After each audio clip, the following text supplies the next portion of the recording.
এইসব ম্যামরা পরে হ্যাঁ ছিলাম তো। অযোধ্যা কেন, অনেক জায়গায় ছিলাম আমি, সব জায়গায় আছি। কারণ বাবাই যেখানে ছাড়বে সেখানে, বাবাই যদি মঙ্গল গ্রহে ছাড়ে সেখানেও চলে যাবো। ও দিদি ভাই করতে গেছেন কোথা থেকে? বেহালা। কলিকাতা বিহালা বল, বিহালা অনেকগুলো আছে। খেয়ে নিল রে আমার আমার বিস্কুটটা খেয়ে নিল, খেলাম না। তাই দিচ্ছে না, দিছিল রোজাও পাবো, দুধটাও পাবো, তাই দিল। এই আমাকে দিল না তো বিস্কুট। আমাকেও তো দেয়নি। হ্যাঁ কি গো বিস্কুট? না না, এখন যে কথাটা বলছে এটা ছোঁয়াচে রোগ, যেই শুনছে সেই বলছে। Addicted disease.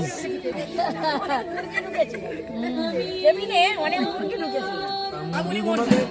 আরে যেভাবে গেদাগেদি করে রেখেছে না আমাদের, হ্যাঁ একজনের শুধু তো ঝগড়া হয়ে গেছে, এ বলে